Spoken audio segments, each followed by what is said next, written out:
you say to that?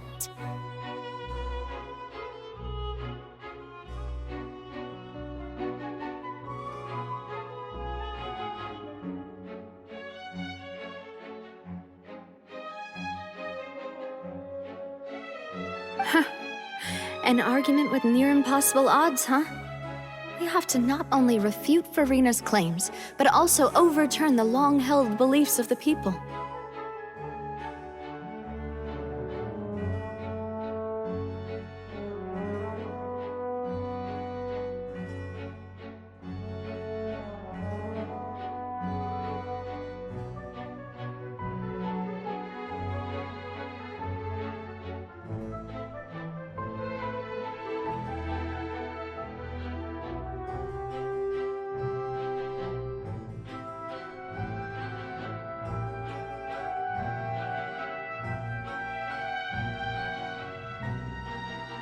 Well, I tried to give you the chance to surrender. If you must persist, then let me ask. If you believe I'm not the Archon, then what manner of being do you think I am? And if I was not the Archon, then how did I manage to live for over 500 years?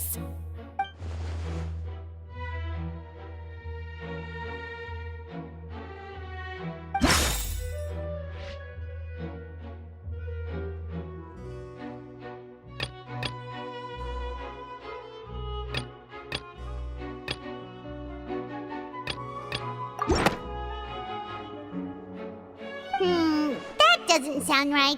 Paimon doesn't think this clue can be used as compelling evidence to build our case.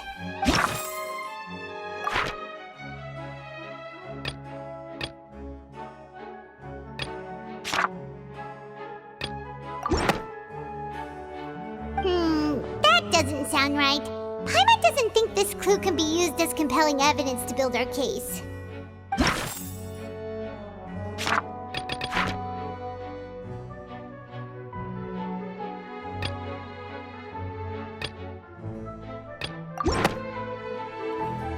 First of all, you may be a member of another long-lived race, which would allow you to naturally possess an extended lifespan. And second of all, even if that wasn't the case, there could be other ways to extend your life. Who gave you that idea? Was it the knave? You'd sink so low as to use a harbinger's words against me.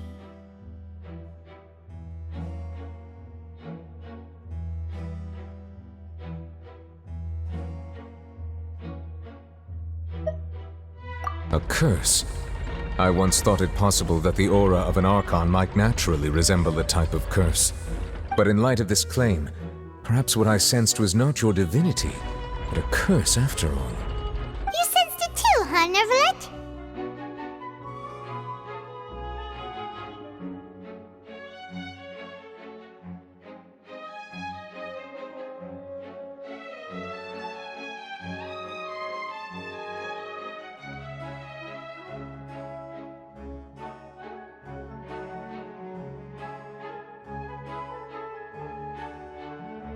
Lady Farina is actually a human? Well, it is true that it's extremely difficult to tell humans and gods apart just by looking at them. It's not impossible.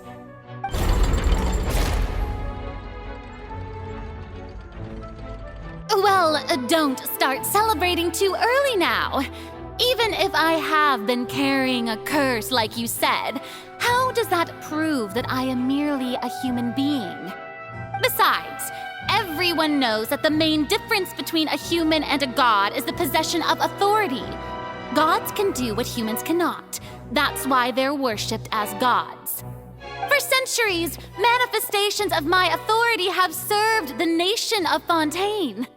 One need only to turn their eyes towards the Oratrice Mécanique d'Analyse Cardinal in this very opera house, or consider the indemnitium that is used in every aspect of life.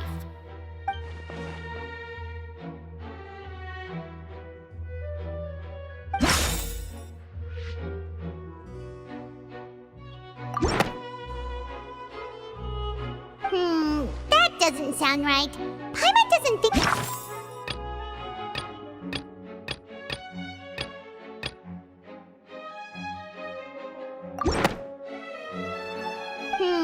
That doesn't sound right.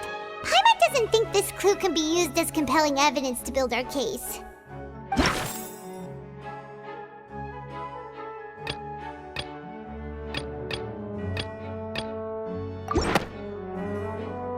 You tried to reference the Oratrice. But weren't you as confused as all the rest of us when the Oratrice declared Child to be guilty without any proof? Otherwise, you should have come up with a good explanation for that by now. Didn't I make myself clear at the time? The decisions of the gods are naturally difficult for humans to comprehend. There is no need to provide an explanation. Lady Farina, I believe a reminder of your current circumstances is in order. While the court is in session, the principles of justice and the law must come before all else. While you are an Archon, you are also first and foremost the defendant in this trial. You will prove yourself unable to defend against the prosecution's charges if you continue to withhold vital information against the rules of the court. I never thought you'd use that kind of rhetoric against me. That was no trick of rhetoric, Lady Farina. I've merely reiterated the rules of the court. Rules that all should respect and follow. So, you neither knew why Child was declared guilty, nor did you understand the structure and operations of the Oratrice. Instead of having been created by you, the manifestations of authority you mentioned have been made by the real Hydro Archon, haven't they? The real Hydro Archon? Well, now you're really losing me. It is true that I did not know why the Oratrice gave out a guilty verdict that day. But the Oratrice handed out that verdict unilaterally, and it has been operating independently ever since it was first created. You can't argue that just because a divine creation is flawed, that the god behind it must also be no god at all. She's still throwing out all kinds of excuses. Seems like she's confident that we won't be able to produce proof that she has no power over the Oratrice.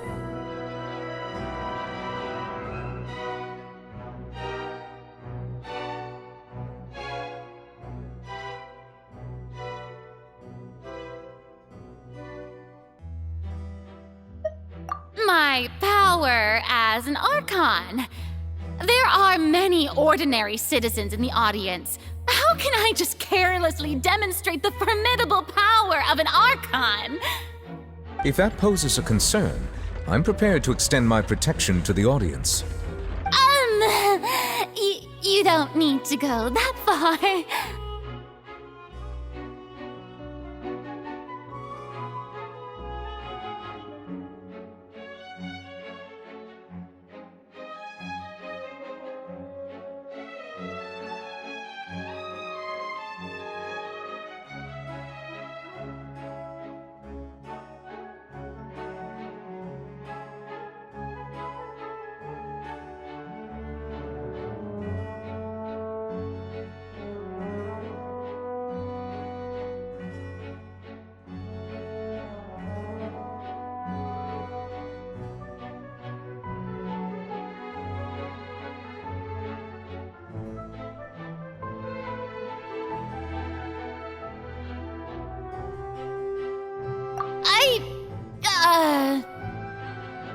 Aren't you the Hydro Archon? Or is it that you can't even wield the power of Hydro, much less the authority of a god? Indemnitium! Yes! It's all because of Indemnitium! All Archons derive their power from the faith of the people, and I've converted the people's faith in justice into Indemnitium! Thus did I give up all of my divine power to provide everyone with energy for their daily lives. Have you ever seen a more magnanimous god? Isn't that a huge stretch? Yeah, no matter how generous an Archon can be, how could they give up all their power? Can a god with no power even still be called a god? It seems like nobody's buying Farina's excuse. Hey, come now, everyone. Please don't stare at me as if I was a liar. I'm still the same Farina you knew, right? The one that you loved. Shouldn't you want to believe in me? Please? You've got to believe me. If what the prosecutor said is true, she really has committed a grave offense. Did she deceive all of us? And all of our parents and grandparents too? And all of our ancestors? Ever since they were born? Enough! That's enough. Tell me then, if I'm not the real Hydro Archon, then who is? If you have no evidence of another Hydro Archon's existence, nor can you find anyone who can back up their claim to be such, then what grounds have you to say that I'm not actually the real deal? Wow, she came up with yet another argument. How can we refute her now? Seems like she...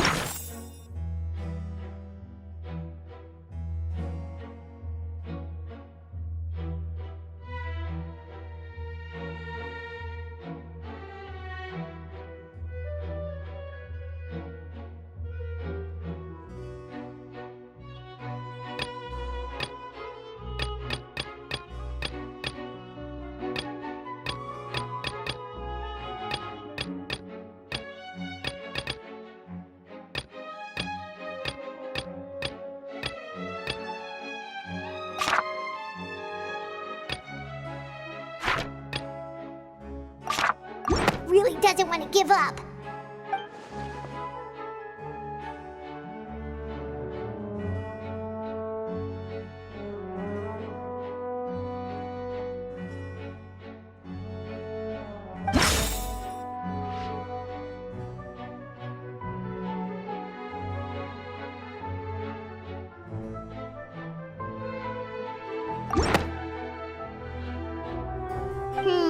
That doesn't sound right. Paimon doesn't...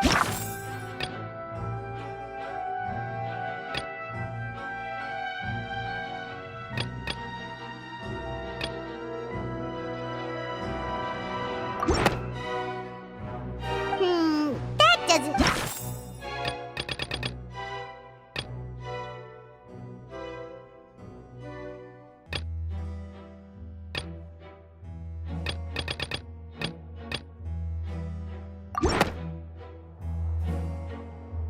It has been established that all Fontanians can dissolve in water from the primordial sea. And that means... Since you insist on claiming to be a god and not a human, then there's a method that you can use right here and now to eliminate all suspicions of you being the latter. Miss Navia, please apply to serve as a temporary attorney for the prosecution before addressing the court. Though you act in partnership with the prosecutor, you must still adhere to proper procedure. Super sorry, Monsieur Chief Justice. I swear this really will be the last time that I'll speak out of turn. Now, I've brought some seawater from Poisson. As everyone knows, a massive flood struck the area not long ago, taking many lives, including those of some of my closest friends. So, Miss Farina, would you dare to touch some of this seawater? If we are to believe that you are indeed the real Hydro Archon, touching this seawater would have no effect on you. All it should do is strengthen your case. But if you don't dare to touch it, then we would have basically proved the reverse. Oh, and I must remind you that after the disaster at Poisson, nobody wants to see any more people dissolve. I do hope you'll act prudently and choose the simpler path of admitting guilt. Navia from the Spina di Rasula. The Spina has governed Poisson for many years. I guess her suggestion is valid. If Lady Farina is indeed just a human, she's probably Fontanian like all the rest of us. Would she really dare to try?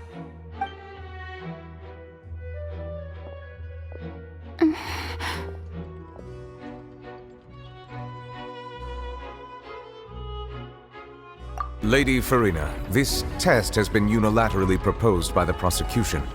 As it falls outside the realm of standard court proceedings, you possess the right to decline participation. Well, of course he had to tell her that. But refusing to participate is basically the same as a confession of guilt. She's just staring at the water without saying a single word. It really does seem like she's quite terrified of it. That could only mean... What's going on? Is she really planning to... that's not what we thought she would... Due to the inherent risk of the test, Lady Farina, you may... What? Hey!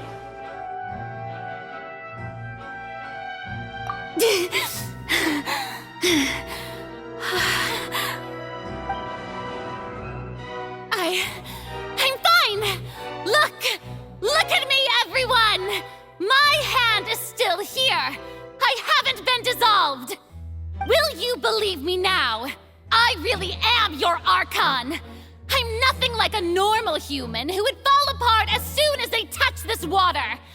Really? Was this not the most obvious thing in the world? Miss Siegewien? If you're present, Miss Siegewien, please come forward and attend to the defendant. Siegewien? Don't be nervous. It'll just take a few seconds. Let me see. That should be enough.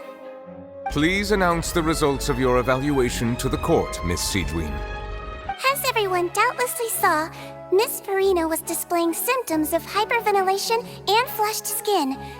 These indicate that she was experiencing the adverse effects of exposure to primordial seawater. The extent to which she was affected is the same as other humans when exposed to primordial seawater of a similar concentration. Thank you, Miss Siegewien. Lady Farina, you may return to the defendant's stand. Oh, wait. What did she just say? I didn't get dissolved. Shouldn't that be enough to prove my innocence? Well, considering your tendency to run from your problems, we did originally prepare a direct sample of the seawater around Poisson. However, after extensive discussion, we exchanged it for a sample that is not concentrated enough to dissolve an actual human. After all, on the off chance that something entirely unexpected might occur, we don't want anyone else to lose their life to the sea.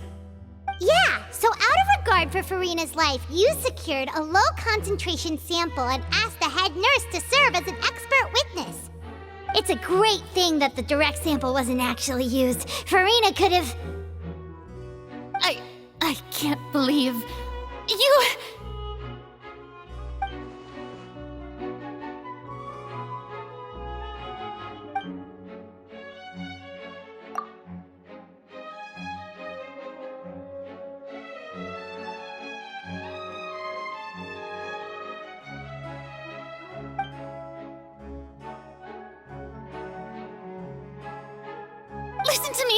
Listen to me, everyone! Please don't give me such cold and disdainful looks! What happened just now didn't prove a single thing! Think about it! How can you conclusively prove that an Archon can't also be affected by the primordial seawater?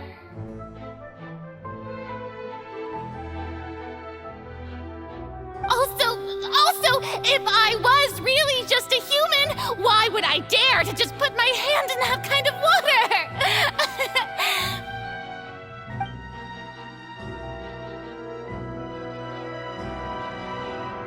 Please, everyone, anyone, just listen to me. I swear, I really am your Archon.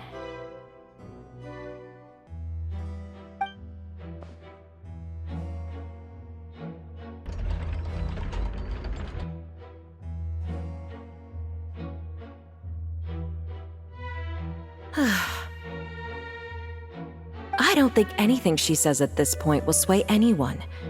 The odds are just too stacked against her now. With all the things that have been said, Paimon doesn't think there's any way left for Farina to win. I believe the time for arguments and presentation of evidence has come to an end.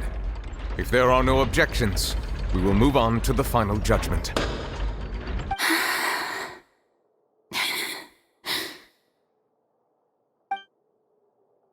I don't think anything she says at this point will sway anyone who's too stacked against her now.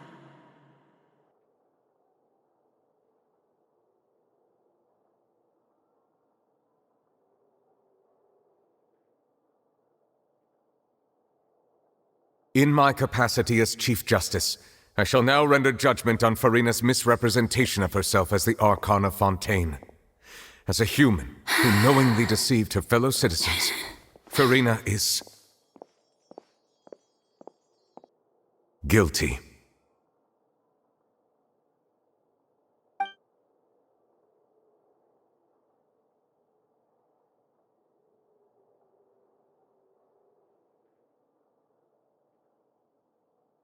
We shall now turn to the Oratrice Mécanique d'Analyse Cardinal to render the final verdict on the charges.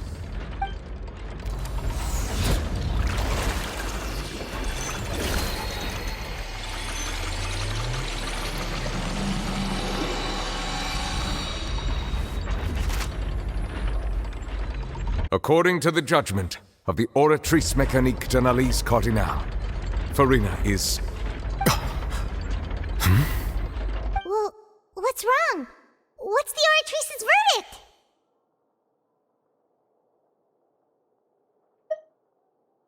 No, the Oratrice also displays a guilty verdict. Isn't that correct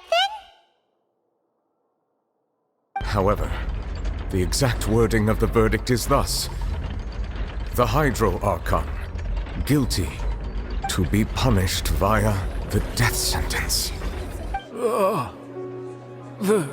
The death sentence? That's actually one of the available sentences? I've always thought that it was just a myth. The one and only time the death sentence has been handed out at the court, and it's been given to the very person we've worshipped as the god of justice? What an unexpected twist. Farina's been sentenced to death by the Oratrice? We just wanted to use the trial to show her the seriousness of things so she'd tell us the truth. How did things escalate this quickly? This outcome is indeed quite strange. According to Fontaine's current definitions of justice, as well as its recommendations for criminal sentences, is this sentence really appropriate for the crimes that have been committed? Yeah! Even Fache wasn't sentenced to death by the Oratrice. You know, the real evil mastermind behind the serial disappearances case.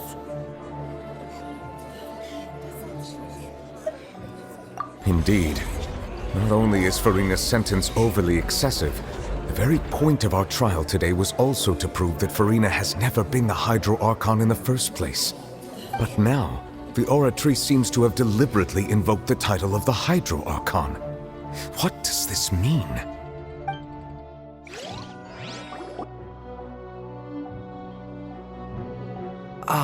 Excuse me, if I may interrupt. Is the trial still going? Fremine! Oh, you finally made it. I assume this means you've completed your mission? Mm-hmm. Any mission Father assigns to me will always be top priority.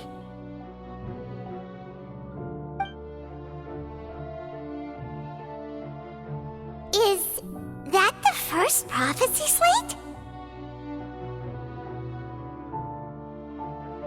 Huh. So the knave privately arranged for Fremine to try and find the missing slate.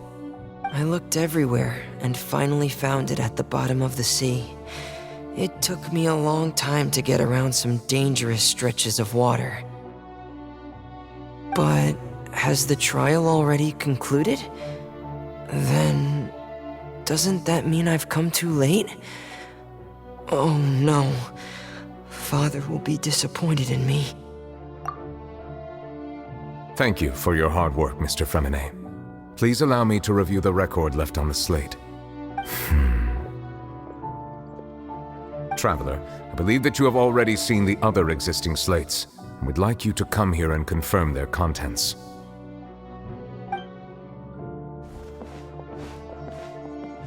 Huh? So what do you see? What is it?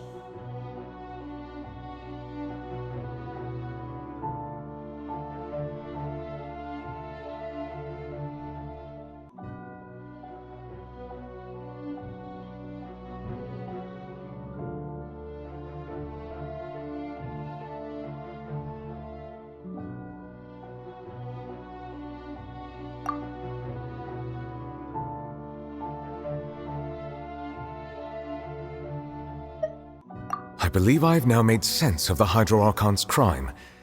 It has to do with Fontaine's lost history. Huh? Isn't the Hydro Archon just guilty of deceiving her people? Oh, wait, no, that's Farina, and we've already proven that she's not the Hydro Archon. So when you say Hydro Archon, do you mean the real Hydro Archon we've been kinda talking about? In truth, everything that you've encountered in Fontaine up until this point can be traced back to the contents of these stone slates. However, I'm uncertain as to how much sense they currently make to you.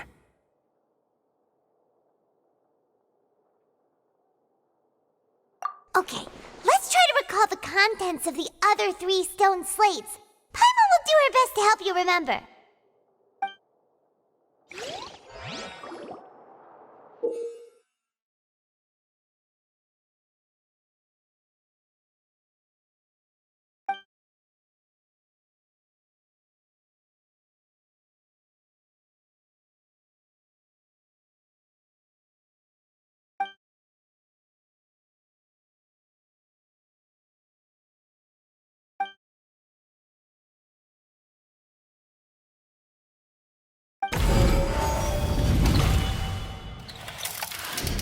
The first stone slate describes what you just said.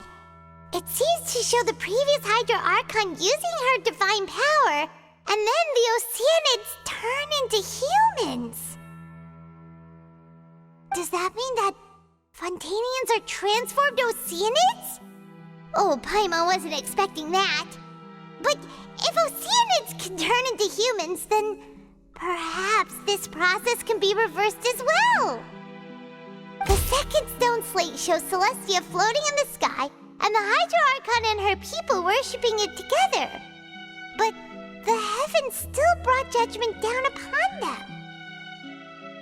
This must be the point when the Hydro Archon and the Fontanians were branded with their original sin. Does this mean that the original sin and the Hydro Archon sin are the same thing? The third slate shows the Hydro Archon sinking into the sea surrounded by many people. That reminds Paimon, didn't we also watch that happen to someone else? Well, the fourth slate is the prophecy the Fontanians have been talking about. People dissolving into the sea, the Hydro Archon crying on her throne, and so on.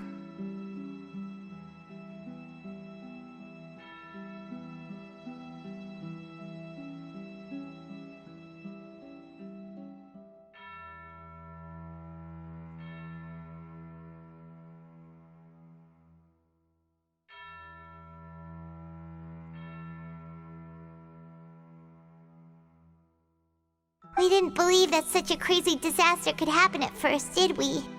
But after that incident, it was just a question of when and not if.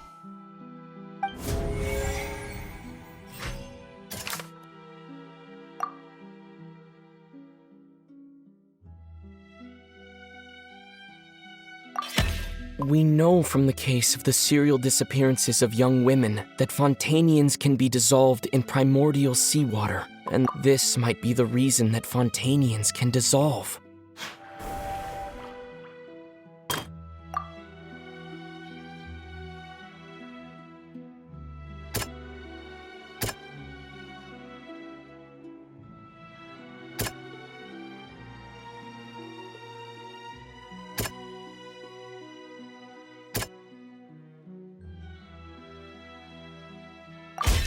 Perhaps what is about to take place has all happened before. The true sin of the Hydro Archon that Nervalet mentioned, and the original sin cast down on the people of Fontaine by Celestia, as recorded on the stone slates. That doesn't sound quite...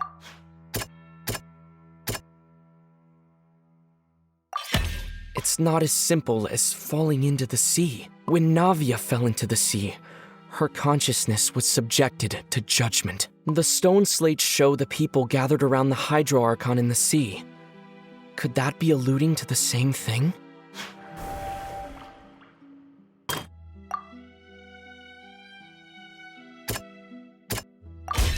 The prophecy from the stone slates found its way into society. but not many people believed it at first. The fortress of Meropide was nearly flooded with primordial seawater, which we know can cause Fontanians to dissolve. It seems increasingly likely that the prophecy may come true. If we hadn't dealt with it in time, things could have gone very badly. They'll dissolve into the primordial sea but won't cease to exist. Their essence will flow in the seawater, converge, and take the form of an oceanid. The Hydro Archon was sentenced to death in court, shocking everyone present. Perhaps this means that her sin was actually Fontaine's original sin.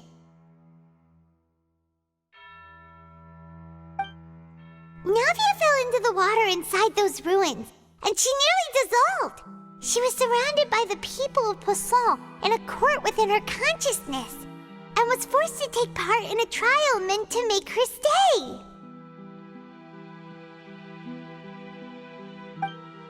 The eruption of the primordial sea at the fortress of Meropide was the surest sign that the prophecy was about to come to pass no matter what. The prophecy's contents can all be verified by recent events. If we combine what we know together, loads of truths should come to light.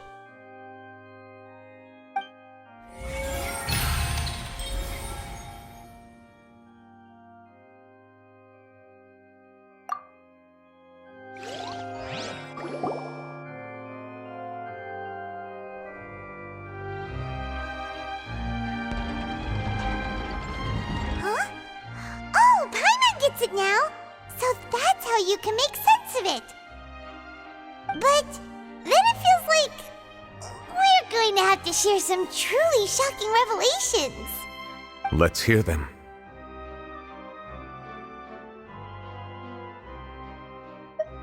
Incredible. Linny, did you hear that? We're not real humans. All Fontanians were originally created by the late previous Hydro Archon, with oceanids as their basis. The evidence for that can be found in how only Fontanians could dissolve in primordial seawater, and how all the girls Vacher dissolved were also turned into oceanids. Oh, and according to Navia, when she was about to get dissolved, she also saw everyone gathered around for a trial. All of them in the shape of oceanids. Indeed.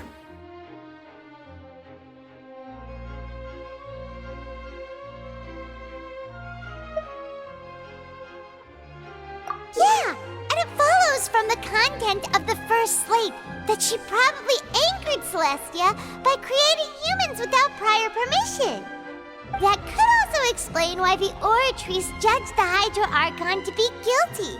It's to account for that ancient sin. The Hydro Archon's true sin was creating us? And yet, after many hundreds of years, the Hydro Archon's creations have turned around to try to judge the Archon within the Opera Epiclese. The twists of history are often the most unexpected of all.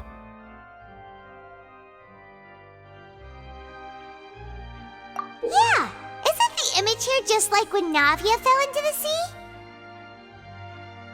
So wouldn't it be trying to show the image of the Hydro Archon also falling into the sea once the prophecy has been fulfilled in the fourth slate?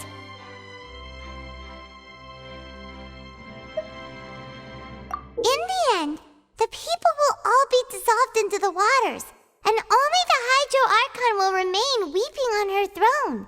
Only then will the sins of the people of Fontaine be washed away. Did Paimon get all that right? You've made some keen deductions. I must say, given how much you still don't know, it is impressive that you've already managed to connect so many pieces of the truth. However, while you were able to decode all the information on the slates, they've also been etched with an additional layer of hidden information using a different power source. When we were at the ruins, I tried to decipher the hidden information recorded in the slates. But since we only had 3 slates at the time, I was unable to come to a full conclusion. Now that the slate collection is complete, I shall make another attempt to decipher the narrative recorded within. If everything goes well, we should finally be informed of the unadulterated truth.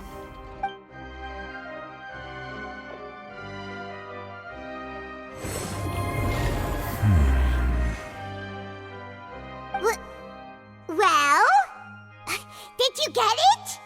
I believe I should share this truth not only with you, but with all the people of Fontaine as well.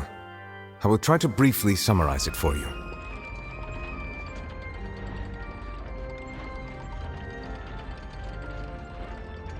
Your hypotheses regarding the origin of Fontainians and the sin of the Hydro Archon were both correct. In the Fontaine of old, the previous Hydro Archon sensed the yearning of her Oceanid familiars for life on land.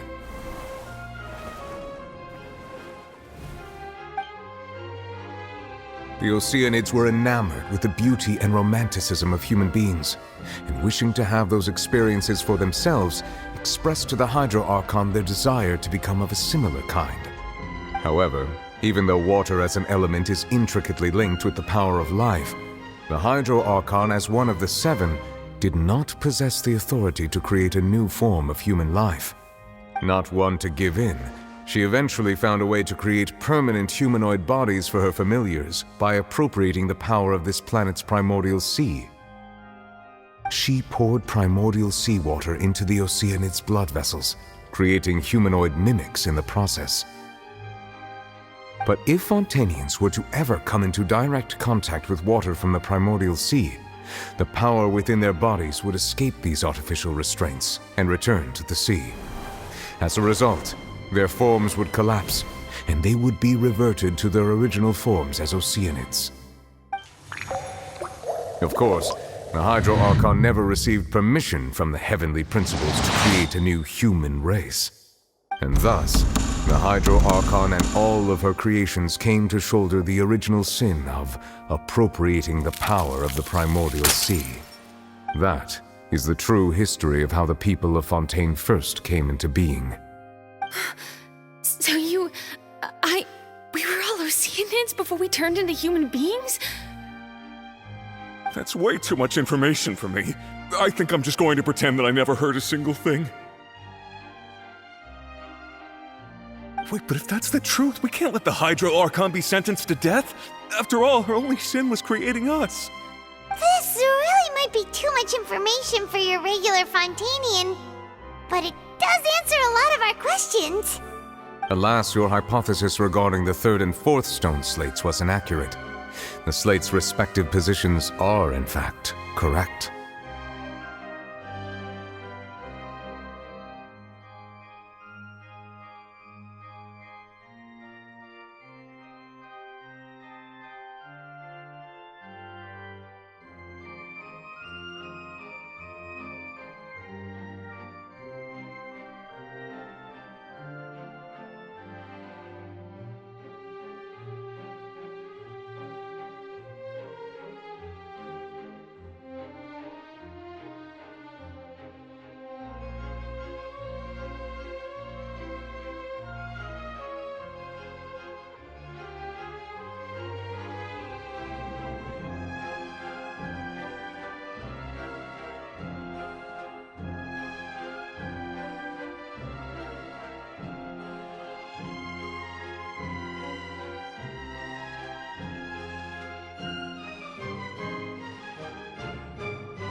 A key point of the visual on the third slate is how all the individuals depicted in the water are humans rather than Oceanids.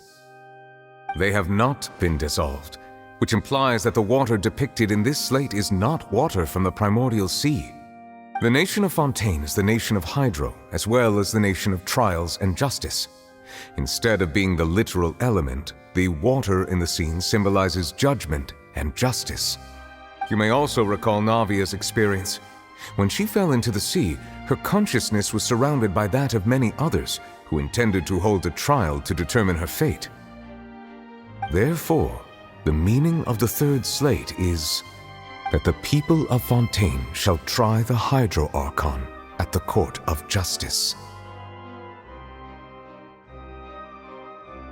Yes, it refers to our present situation. I think I'm following now. So, what you're saying is, even though we decided to put on this trial to avoid fulfilling the prophecy, in truth, everything we've done has happened exactly as the prophecy foretold. So now, it seems, we're the ones making sure it comes true. What should we do?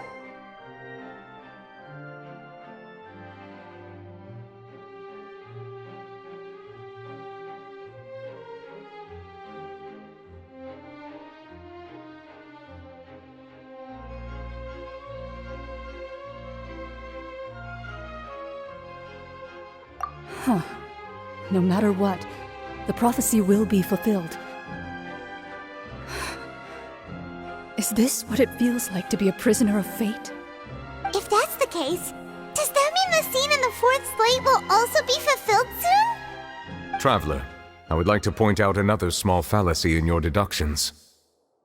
About the fourth slate, you probably thought that the eruption of primordial seawater beneath the fortress of Meripede served as the surest sign that the prophecy was about to come to pass, yes? However, I believe that rather than being a sure sign, that eruption could in fact only be a small warning of something far worse to come. As for the root cause of the catastrophe, I believe you've already encountered it once before.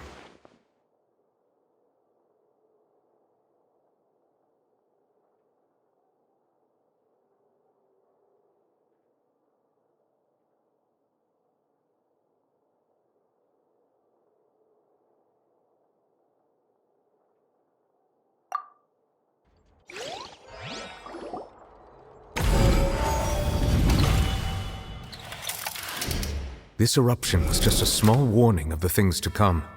We must find the root cause of the...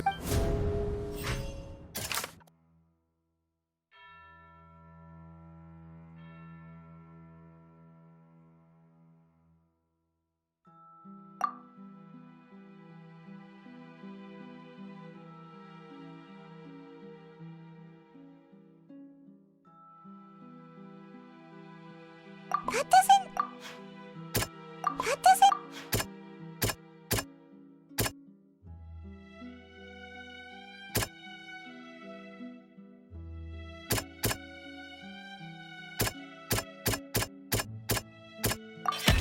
It was both dream and reality. If we're talking about a true culprit, that could only be that thing inside the primordial sea, right? The truth, the original sin, the trial, and the root cause of the disaster.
That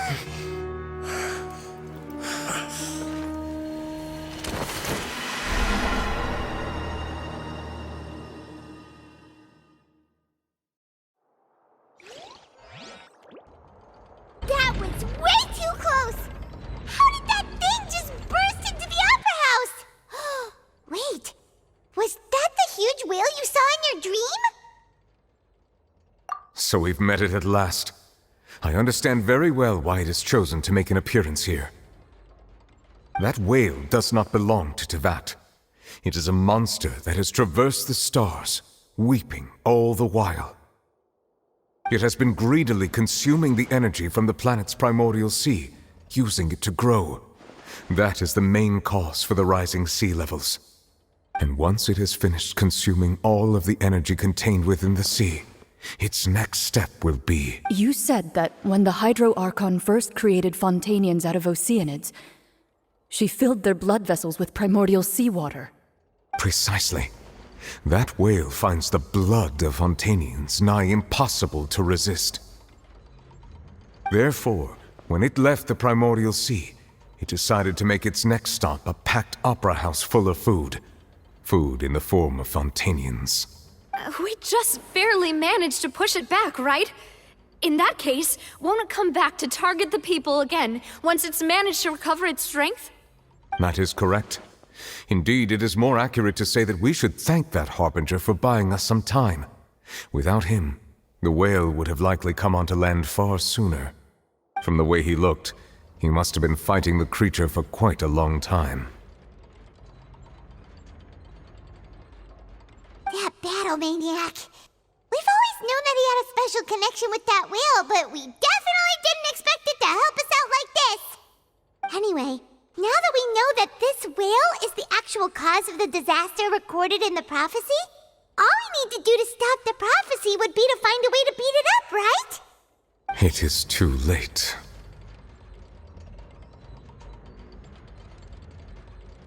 It had already absorbed too much of the primordial sea's energy before we could notice it. At this point, it has become practically integrated with the sea itself. Even if the entirety of Tevat were to be destroyed, it could still survive and swim off towards some other world. That's not something I will accept. We've already done everything we can, and we even found the true culprit. We've come so far. You can't just tell me that the last hurdle is some impossible foe. That's just not fair. Indeed, that's not how a grand performance should end. I'll fight it to the end, no matter what. So the prophecy will be fulfilled no matter what, huh?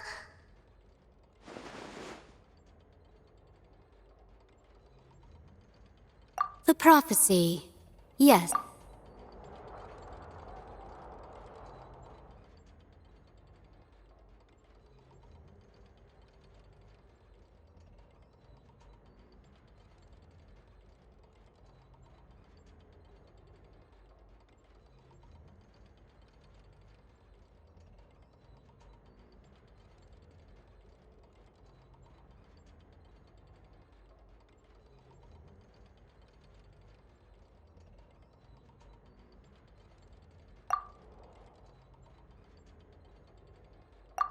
Just as prophecies are usually only the future as seen from the perspectives of the gods, could things be happening in hidden corners where the gods' gaze does not fall? Ultimately, fate shall serve as your only guide, no matter what will happen in Tevat's future.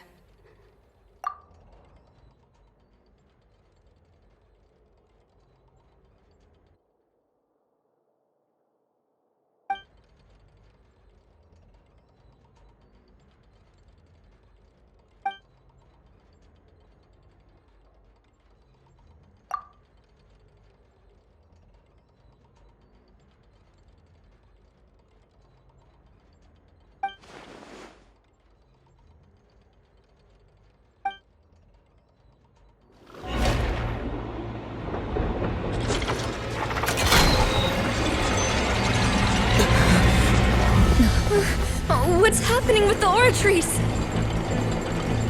believe it is preparing to carry out the death sentence.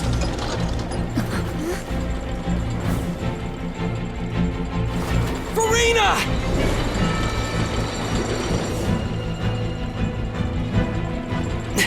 No, I still need answers.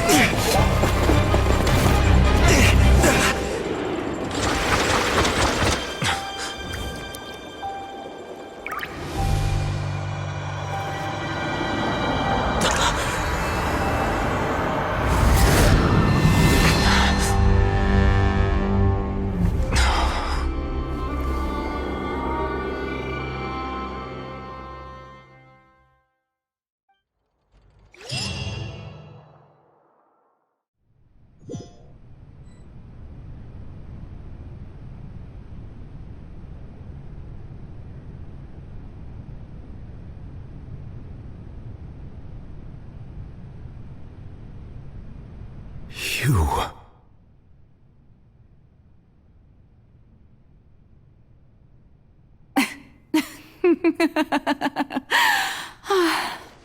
Sorry.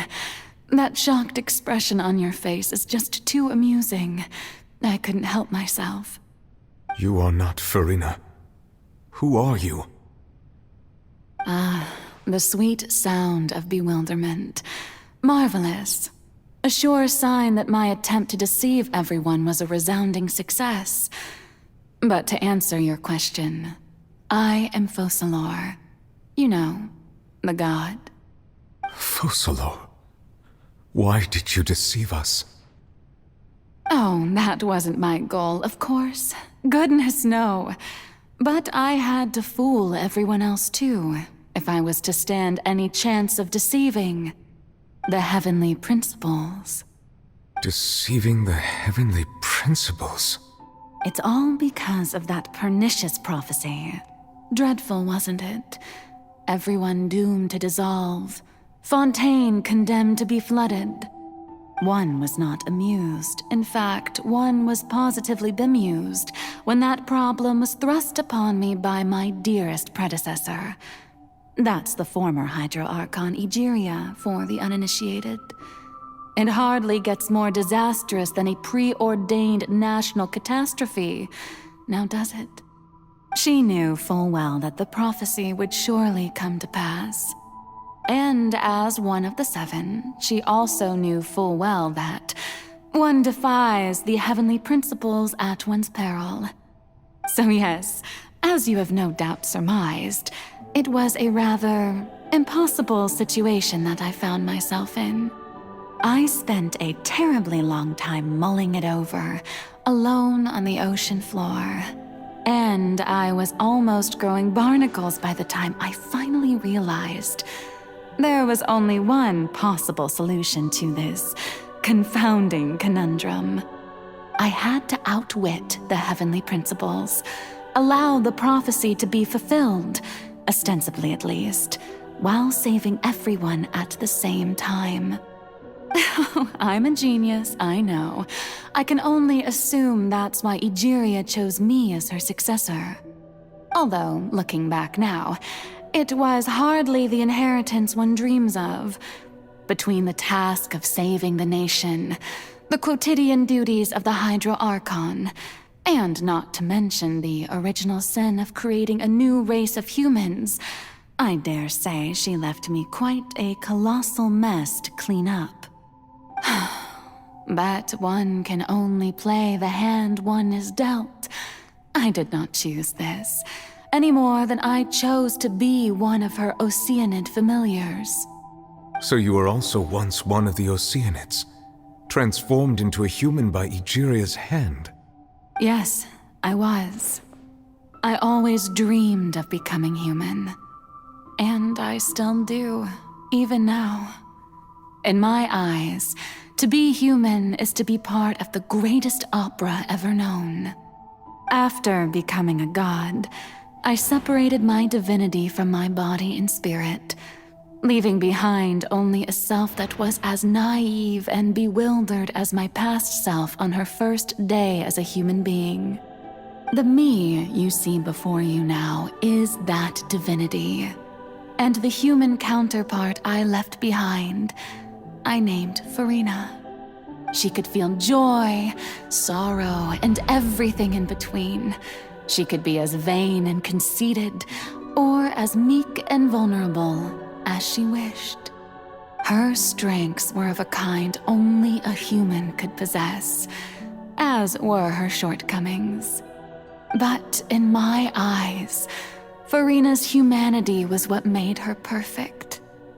She was perfectly human in every way. The person I always wanted to be.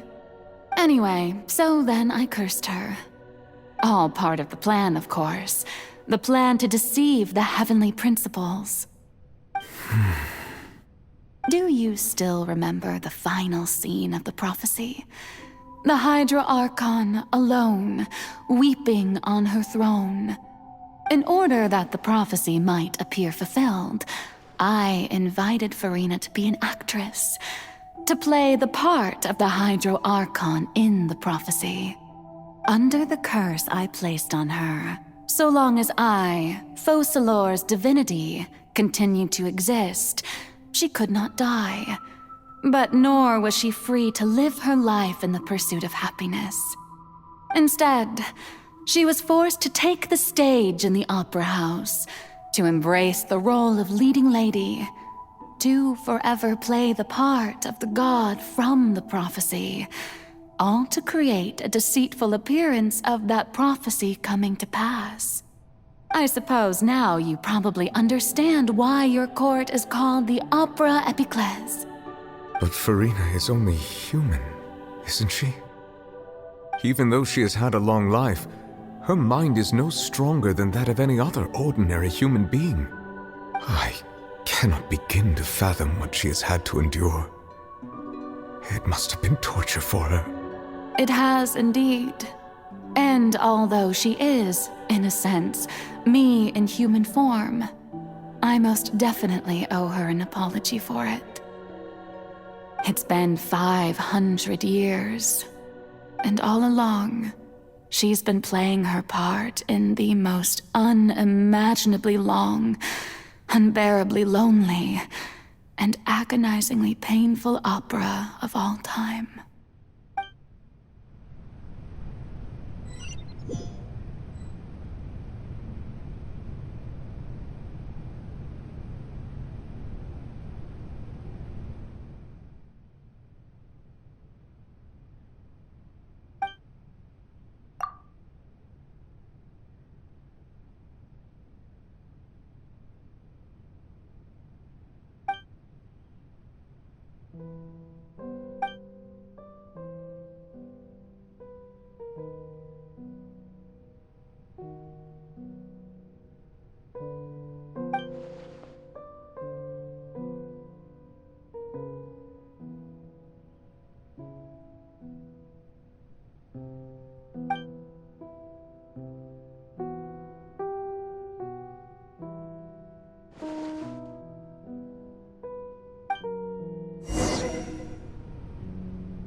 Here you are.